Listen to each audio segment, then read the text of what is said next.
How is this not the biggest story in the country? You're changing the population of America without the consent of Americans. You're doing it secretly on a huge scale, and no one's noticing? 6 months.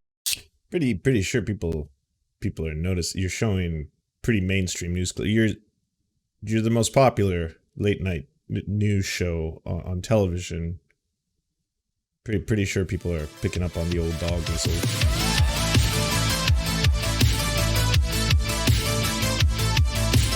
A few weeks ago, a driver for a charter bus company reached out to reporters at Oh no, ding dongs are great. in Nashville. She'd been told not to speak to the media, but she did it anyway. Why? Because what she was seeing every day on the job was so strange, so without precedent in her 20-year career as a driver, that she felt she had to tell the public about it. Starting this April, the bus driver said, government agents began instructing her to pick up busloads of migrant children, foreign nationals from Guatemala, Mexico, Honduras, etc. The driver wasn't given any information beyond that. She was just told to take those children deep into the interior of the United States, away from the border, and do it as quickly as possible. Quote, there have been some drop-offs in Nashville, some in Knoxville, some in Chattanooga, a couple in Atlanta, the driver said. That's just as far as I go. Then the children continue on further. Another source familiar with what's going on told Fox 17 that some of these foreign nationals were taken as far away as New York and Chicago and Miami. But there's a problem. If you're trying to change the population of a country without the people who already live there finding out, it's tough to do it with buses.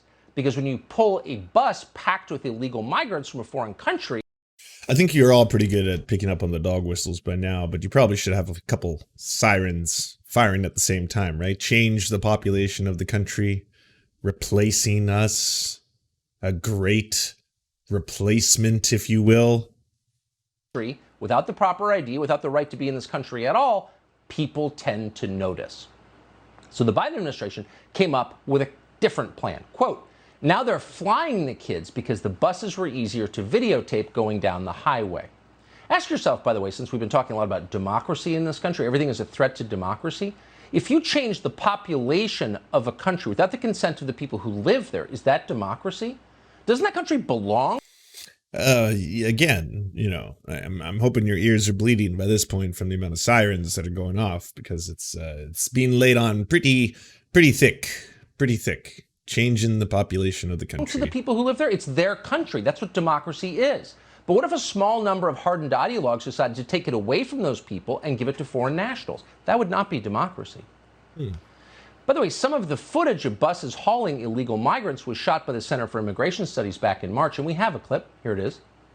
What's happening most of the time is that they are boarding buses and heading into America's heartland.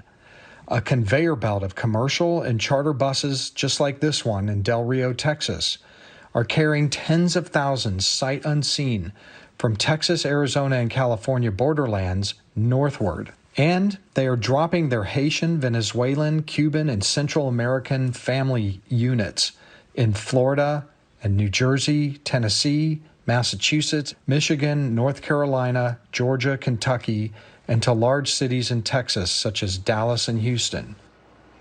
How is this not the biggest story in the country? You're changing the population of America without the consent of Americans. You're doing it secretly on a huge scale, and no one's noticing? 6 months.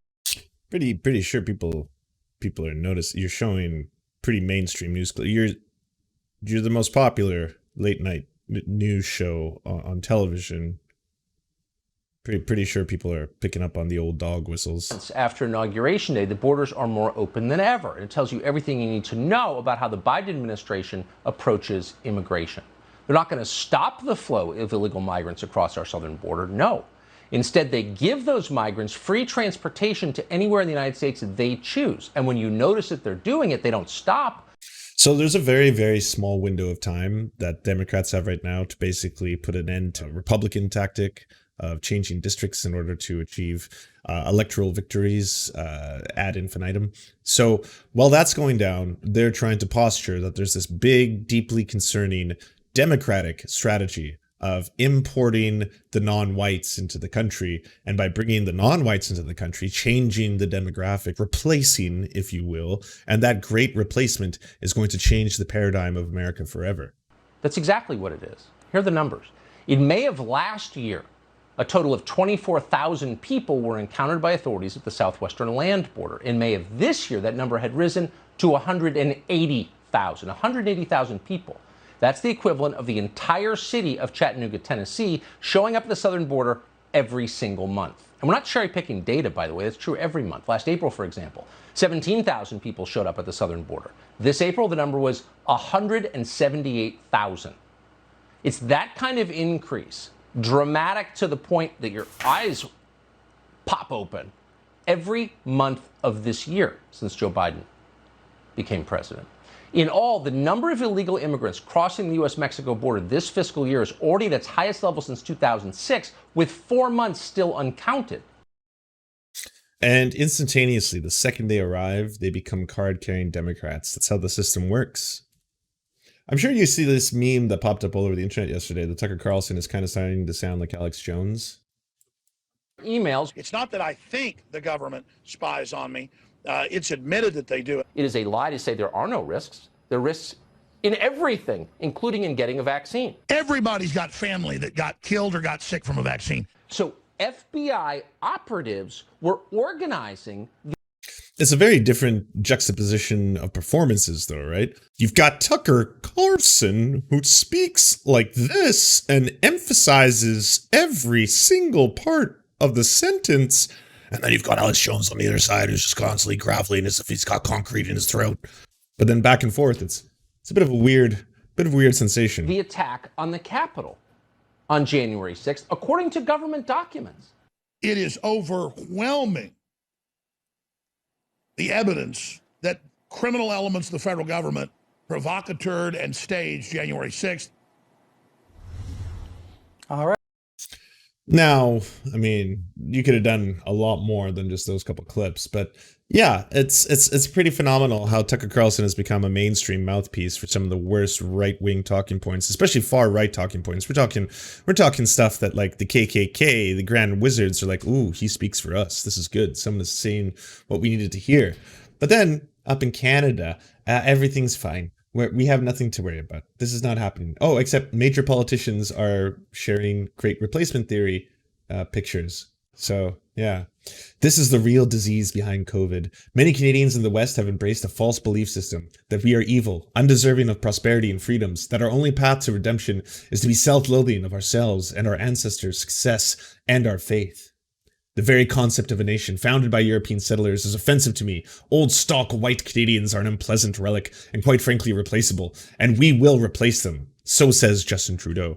So, hey, they're doing the same thing to Justin Trudeau that y'all do to Joe Biden over in America. You know how you're saying that he's like the long lost descendant of Karl Marx, you know, and that Kamala Harris is actually Engels, and they've made a brand new prototype post neo-Marxist baby, and that baby grew up to be Joe Biden, and now he's spreading communism everywhere, and that's the future of the human race. Well, they do the same thing to Trudeau. This tweet has 100% fake. He never said that, and if he did say that, I'd be like, wow. What is going on, Trudeau? Canadians are an unpleasant relic and quite frankly replaceable, and we will replace them. The great replacement is happening everywhere you see. It's pretty wild. Hey, do you like movies? Do you like Serfs? Do you want movies and Serfs watching the movies? So then come over to the new channels. It's the Serfs Cinema. Thanks so much for watching, everybody. Can you do the thing, you know, that thumbs up and comment and all those things that help us out in the algorithm that controls every aspect of our lives? Also, if you happen to have a Facebook account, can you delete it? Like, just delete it. You should probably delete your Facebook account because it's not a great company. But hey, if you can't do that for whatever reason, I understand. And could you also go to facebook.com/thesurftimes then and give us a little like and a follow. We're just trying to push back against the fact that people like Ben Shapiro happen to dominate the platform entirely. And when everyone asks why do older generations believe the things they believe, one of the problems is the majority of them on social media use Facebook. So to counter that, we're just going to be on there too now. Also, if you happen to have a union or a worker co-op or even a leftist project, podcast, website, Zoom, MySpace, it doesn't matter. We will advertise it for free on this channel. All you got to do is go to weareserfs.com and use the forms that we got there, weareserfs.com. Thanks, everybody. To our gods, Xander Corvus and VK Jehannam, we are prepared to commit human sacrifices for your eternal glory. To our monarchs, the Tim Caucus and Tom Spiker, we are humbled to be your oafish jesters, clowning around in your royal court. To our lords, Evan Nudie, Tofox, Ryan Lubin, Trevor R., Jeff Lamb, and Alexander Thaler, we shall proudly carry your standard onto the battlefield and die for your precious land. To our esteemed Knights of the Round Table, Dark Puppy, Jenna Towell, Anna Loves Riley, Quiet 185, Omni, Riley and Anna, Poodlehawk, Multimondi, Trevor Janis, Lemmy 101, Anthropophojak, Saren 42, Chronic to Hemphog, The Great Pudini, Bone Genie, Catherine, Radical Maniac, Ramona Costa, J. Fraser Cartwright, Jimmy Bignuts, Violent Orchard, Sophie Baby, Andreas Chiringuito, Zach Christensen, Yopi, Josh Mickelson, Todd Buckingham, and Todd Lajeunesse. We raise our glass, we raise our swords, and we salute you.